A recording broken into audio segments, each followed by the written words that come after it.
Assalamualaikum warahmatullahi wabarakatuh. Perkenalkan, nama saya Muhammad Adel Ramadan dari kelas 12 IPA 3. Di sini saya akan menjelaskan tentang pola-pola hereditas. Hukum Mandel 1. Hukum yang dikenal juga sebagai hukum segregasi ini menyebutkan bahwa pada pembentukan gamet, kedua gen yang berpasangan dipisahkan dalam sel anak. Pola hereditas pada hukum Mandel 1 berlaku untuk persilangan monohidrid dan persilangan yang satu sifat yang berbeda. Ada 3 hal yang diamati dalam pola pewarisan sifat pada hukum Mandel 1. Di antara lain, 1. Setiap gen memiliki bentuk alternatif yang dapat mengatur variasi karakter keturunan. Konsep ini berlaku pada kedua macam alel, yaitu alel resesif dan alel dominan. 2. Setiap individu pasti membawa pasangan gen, yaitu gen dari tetua jantan dan gen dari tetua betina.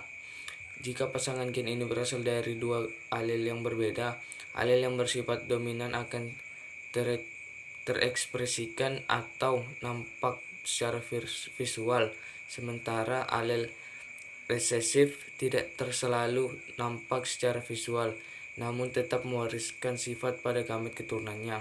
Contohnya perkawinan antara kacang ercis biji bulat dengan biji berkerucut.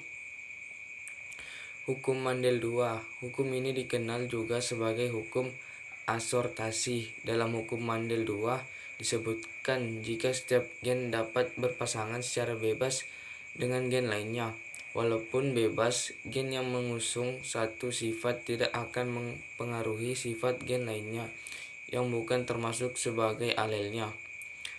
Hukum Mandel 2 ini dijelaskan melalui persilangan dengan dua sifat berbeda atau dihidrida dengan dua alel yang berbeda pula. Misalnya ada kacang polong, bentuk biji kacang bulat plus keriput disilangkan dengan biji berwarna kuning plus hijau. Hasil persilangan ini menurunkan ciri fisik biji bulat warna kuning, keriput kuning, bulat hijau, dan keriput hijau. Hal ini terjadi karena gen melakukan persilangan secara bebas.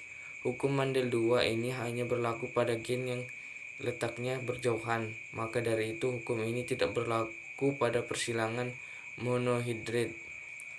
Contohnya perkawinan antara kacang ercis biji bulat kuning dengan kerucut hijau.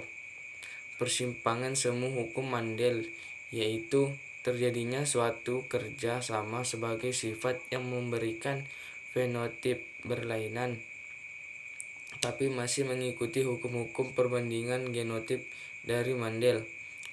Penyimpangan ini terjadi karena adanya dua pasangan gen atau lebih yang saling mempengaruhi dalam memberikan fenotip pada suatu individu. Sekian dari saya, terima kasih. Wassalamualaikum warahmatullahi wabarakatuh.